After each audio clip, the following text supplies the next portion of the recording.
తిరిగి BCN news కి స్వాగతం. అల్లూరి సీతారామరాజు జిల్లా చింతూరు మండలం తులసిపాకలు ఘాట్ రోడ్ లో తెల్లవారుజామున బస్సు ప్రమాదం చోటు చేసుకుంది. ఈ ప్రమాదంలో 10 మంది మృతి చెందగా 20 మందికి తీవ్ర గాయాలయ్యాయి. ఈ బస్సు ప్రమాదంపై ఎప్పటికప్పుడు అధికారులతో జిల్లా కలెక్టర్ దినేష్ కుమార్ సమీక్షిస్తున్నారు. ఈ సందర్భంగా ఆయన మీడియాతో మాట్లాడుతూ అన్నవరం నుంచి అరకు మీదుగా భద్రాచలం వెళ్తుండగా ఈ ప్రమాదం జరిగిందని తెలియజేశారు. బస్సులో ఉన్న వారిలో ఇప్పటివరకు 10 మంది చనిపోయారని, మొత్తం 22 మంది ప్రయాణికులు తీవ్రంగా గాయపడ్డారని వివరించారు. మరికొంతమంది పరిస్థితి విషమంగా ఉందని చెప్పుకొచ్చారు.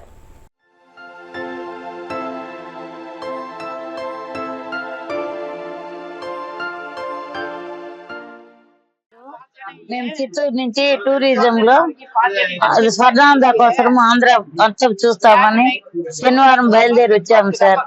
బయలుదేరి కింద అన్ని చూసుకున్నాము, సింహాచలం చూసాము. నిన్న పొద్దున్నే అదే బేస్తారము, సాయంకాలము అరకుకు వెళ్ళాము సార్. అరకుకు వెళ్ళాము, అరకు అన్ని చూసుకున్నాము. చూసుకొని నైట్ బయలుదేరి భద్రాచలం చూస్తాము. భద్రాచలం చూసేసి వెళ్దామని అట్లే బయలుదేరి వస్తూ ఉంటే 4:30 ఆ ప్రాంతంలో ఆ మలుపు దగ్గర 5 అయింది సార్. అది ఏ మలుపు నాకు తెలియదు సార్. మాది 35 మంది ఉన్నాం సార్ బస్సులో. మా ఫ్యామిలీ, నేను మా సిస్టర్ సార్. మేమిద్దరు, మా ఫ్యామిలీ, మా ఫ్రెండ్స్ ఉన్నారు సార్. అక్కడ పద్మజ, మా వీధిలో వాళ్ళు 6 మంది వచ్చాము సార్. దాంట్లో చిత్తూరులో గిరింపేట సార్, గిరింపేట మా ఓల్డ్ కలెక్టర్ ఆఫీస్ దగ్గర. పశ్చిమ గోదావరి జిల్లా పోడూరు మండలం పండిత విల్లూరు పెద హరిజనపేటలో జలజీవన్ మిషన్ నిధులు 70 లక్షలతో రక్షిత మంచినీటి పథకం, రహదారి, పైప్ లైన్ విస్తరణ పనులకు ఎమ్మెల్యే పితాని సత్యనారాయణ శంకుస్థాపన చేశారు. ఈ సందర్భంగా ఆయన మాట్లాడుతూ ప్రజలకు సురక్షిత మంచినీరు అందించడంతో పాటు గ్రామాల్లో మౌలిక వసతులు కల్పించడానికి కూటమి ప్రభుత్వం కృషి చేస్తుందని అన్నారు. సూపర్ 6 హామీలన్నీ అమలు చేయడానికి ప్రభుత్వం కృతనిశ్చయంతో ఉందని అన్నారు. ఈ కార్యక్రమంలో టీడీపీ మండల అధ్యక్షులు రుద్రరాజు రమేష్ రాజు, ఎంపీపీ సంబితి సుమంగళి, పార్టీ జిల్లా ఉపాధ్యక్షుడు గణపతినేడి రాంబాబు, నీటి సంఘం అధ్యక్షుడు కొడేటి రామకృష్ణ తదితరులు పాల్గొన్నారు.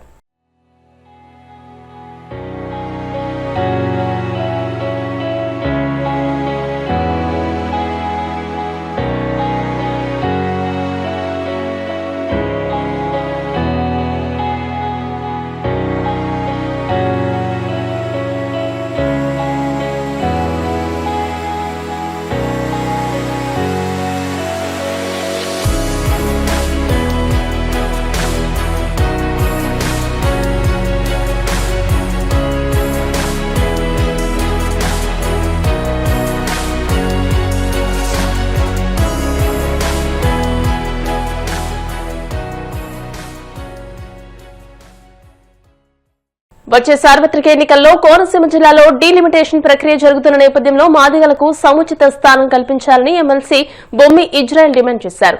డీలిమిటేషన్ లో భాగంగా కోనసీమ జిల్లాలో 2 అసెంబ్లీ స్థానాలు అదనంగా మరో పార్లమెంట్ స్థానం పెరిగే అవకాశం ఉందని వివరించారు. కొంకాపల్లి సత్యమ్మ తల్లి ఆలయ ప్రాంగణంలో మాదిగల ఆత్మీయ కలయిక నిర్వహించారు. వివిధ రాజకీయ పార్టీలు, ప్రజా సంఘాల నాయకులు కార్యక్రమంలో పాల్గొన్నారు. జిల్లాలో రాజకీయ పార్టీలు మాదిగలను చిన్నచూపు చూస్తున్నాయని ఇజ్రాయెల్ ఆరోపించారు. రాజ్యాంగబద్దంగా మాదిగలకు రావాల్సిన వాటాను అందించాల్సిన బాధ్యత రాజకీయ పార్టీలకే ఉందని అన్నారు. ఇతర రాజకీయ పార్టీలు మాదిగల పట్ల తమ వైఖరి ఏంటో తేల్చాలని అన్నారు. ఈరోజు డాక్టర్ బిఆర్ అంబేద్కర్ కోనసీమ జిల్లాలో మాదిగల ఆత్మీయ కలయిక కార్యక్రమం నిర్వహించడం జరిగింది. ఈ కార్యక్రమానికి 4 రోజులుగా కష్టపడ్డటువంటి నా మిత్రులందరూ కూడా హృదయపూర్వక ధన్యవాదాలు తెలియజేస్తున్నాను. అదే సందర్భంలో ఈరోజు ఈ కార్యక్రమానికి వేలాదిగా ఇచ్చేసి కార్యక్రమాన్ని విజయవంతం చేసినటువంటి నా మాదిగ జాతి సోదరులందరికీ నమస్కారం తెలియజేస్తున్నాను. అయ్యా, ప్రధానంగా ఈ కోనసీమలో వివిధ వర్గాలకు చెందినటువంటి జాతి ఐక్యత కోరుతూ, జాతి ఐకమత్యం కోసం వివిధ వర్గాల వారికి చెందినటువంటి వారందరూ కూడా వనభోజనాల కార్యక్రమం పెట్టుకున్నారు. అయితే మా జాతి కూడా అడుగంటుకోకూడదు, మనుగడ కోల్పోకూడదనే ఉద్దేశంతో ఈ కలయిక ఏర్పాటు చేశాను. ఏర్పాటుకి సహకరించిన వారందరికీ ధన్యవాదాలు తెలియజేస్తున్నాను.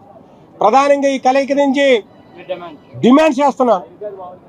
ఈ కోనసీమ జిల్లాలో 3 ఎమ్మెల్యే, 1 ఎంపీ, 14 జడ్పీటీసీలు, 7 ఎంపీటీసీలు స్థానాలు రిజర్వ్డ్గా ఉన్నాయి. ఇన్నాళ్ళు కూడా ఈ రాజకీయ పార్టీలు మమ్మల్ని గుర్తించకుండా 1 ఎమ్మెల్యే స్థానాన్ని కూడా కేటాయించకపోవడం చాలా దుర్మార్గమైనటువంటి చర్య. ఈ రాజకీయ పార్టీలు ఇదే వేదిక నుంచి డిమాండ్ చేస్తున్నాను. నేను మా ఓటు బ్యాంకును వినియోగించుకొని మా యొక్క సేవలను వినియోగించుకొని మీరు సీట్లు ఇచ్చే కాడికి మమ్మల్ని దూరం ఎందుకు పెడుతున్నారో సమాధానం చెప్పాలని ఈ సందర్భంగా డిమాండ్ చేస్తున్నాను. సార్వత్రిక ఎన్నికల్లో ఈ పార్లమెంట్ స్థానంలో 2 ఎమ్మెల్యే సీట్లు పెరుగుతున్నాయి కాబట్టి పెరిగినటువంటి ఎమ్మెల్యే స్థానాలతో పాటు ఈ పార్లమెంట్ స్థానాన్ని మా మాదిగలు కేటాయించాలని డిమాండ్ చేస్తున్నాను. ఖచ్చితంగా కేటాయించండి. ఇప్పటికే జగన్మోహన్ రెడ్డి గారు ఈ జిల్లాలో మాదిగలకి సముచిత స్థానం శాసనమండలి ద్వారా ఇచ్చారు. ఇవ్వనటువంటి పార్టీలు అడుగుతున్నాను నేను, మీరు ఎందుకు ఇవ్వరు ఒక్కసారి గుర్తెచ్చుకోండి. మా ఓట్లే కావాలి కానీ మాకు సీట్లు కేటాయించరా మీరని చెప్పి డిమాండ్ చేస్తూ వచ్చే ఎంపీటీ స్థానాల్లో మరి సర్పంచులు కానీ ఎంపీటీసీలు కానీ జడ్పీటీసీలు కానీ మాకు వచ్చినటువంటి 15% రిజర్వేషన్లో 6% సీట్లని మా మాదిగలకి కేటాయించాలి. కేటాయించిన పార్టీకే మరి మా మాదిగలందరూ సపోర్ట్ చేస్తారు. ఖచ్చితంగా మీరు కేటాయించకపోతే కనుక మీకు ఖచ్చితంగా భవిష్యత్తులో మీకు బుద్ధి చెప్పడానికి సిద్ధంగా ఉన్నామని చెప్పి సందర్భంగా చేసుకుంటూ మిమ్మల్ని అందరినీ కూడా రిక్వెస్ట్ చేస్తున్నాము. ఒక్కసారి ఆలోచించండి. మానవతావాదులారా, ప్రజాస్వామ్యవాదులారా, మా యొక్క సమస్యని గుర్తెరగండి.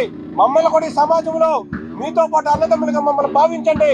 మాకు కావాల్సిన సీట్లు ఇచ్చి మమ్మల్ని అందరూ సమానంగా పెంపొందిస్తారని మమ్మల్ని కూడా చేతులెత్తి నమస్కారం చేసుకుంటూ వచ్చే సార్వత్రిక ఎన్నికల్లో 2 ఎమ్మెల్యే స్థానాలు, 1 ఎంపీ సీటు ఈ మాదిగలకి వివిధ రాజకీయ పార్టీలు అన్ని రాజకీయ పార్టీలు కేటాయించాలని చెప్పి డిమాండ్ చేస్తున్నాం.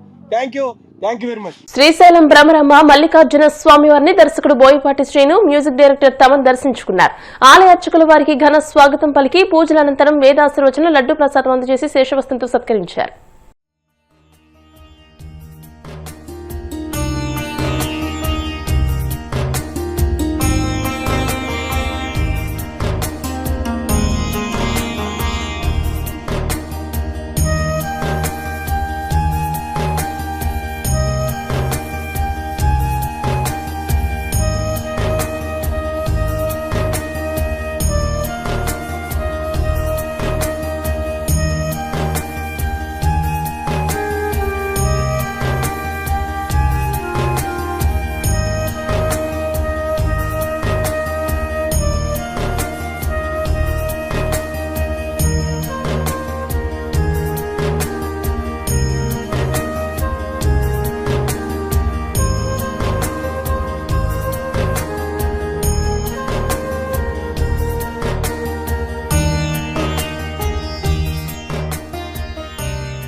కర్నూలు జిల్లా ఆదోని శివార్లో ఉన్న ఎన్డీబీఎల్ పత్తి జిన్నింగ్ మిల్లులో భారీ అగ్ని ప్రమాదం చోటు చేసుకుంది. విద్యుత్ షార్ట్ సర్క్యూట్ కావడంతో మంటలు చెలరేగి భారీగా నిల్వ చేసిన పత్తి, దూది బెల్లులు మంటలకు ఆహుతై బూడిదయ్యాయి. మంటలు విస్తరిస్తూ ఉండడంతో అదుపు చేసేందుకు 4 ఫైర్ ఇంజన్లు సరిపోక ఇబ్బందులు పడాల్సి వచ్చింది. సుమారు 5 కోట్ల వరకు నష్టం వాటిల్లే అవకాశం ఉండవచ్చని ఫైర్ అధికారులు తెలియజేశారు. 2 రోజుల క్రితం బసాపురం రోడ్డులో ఉన్న హరి కాటన్ మిల్లులో విద్యుత్ ప్రమాదం వల్ల భారీ నష్టం జరిగింది. సుమారు 2 కోట్ల వరకు విలువ చేసే పత్తి కాలిపోయింది. వరుస అగ్ని ప్రమాదాల వల్ల ఫ్యాక్టరీల యజమానులు ఆందోళనకు గురవుతున్నారు. వార్తలు ముగించే ముందు ముఖ్యాంశాలు మరోసారి. ఏపీ కేబినెట్ భేటీలో పలు కీలక ప్రతిపాదనలకు ఆమోదం. మంత్రిమండలి నిర్ణయాలను మీడియాకు వెల్లడించిన మంత్రి కొరుసు పార్థసారథి. దేశంలో ఫర్నిచర్ తయారీ రంగాన్ని బలోపేతం చేసేందుకు చర్యలు తీసుకోవాలి. లోక్సభలో కేంద్రాన్ని కోరిన కాకినాడ ఎంపీ తంగెళ్ల ఉదయ్ శ్రీనివాస్. అప్పన్నతో సంబంధమే లేదని ఎంపీ వేమిరెడ్డి ప్రభాకర్ రెడ్డి చెప్పడం విడ్డూరంగా ఉంది. విమర్శలు గుప్పించిన వైసీపీ రాష్ట్ర అధికార ప్రతినిధి పుత్తా శివశంకర్ రెడ్డి. మారేడుమిల్లి ఘాట్ రోడ్డులో లోయలో పడిన యాత్రికుల బస్సు, 10 మంది మృతి, 20 మందికి తీవ్ర గాయాలు. ఈ వార్తలు ఇంతటితో సమాప్తం. మరిన్ని వార్తల కోసం PCN digital YouTube channel, Facebook page ని ఫాలో అవ్వండి. అప్డేటెడ్ వార్తల కోసం ప్లీజ్ సబ్స్క్రైబ్.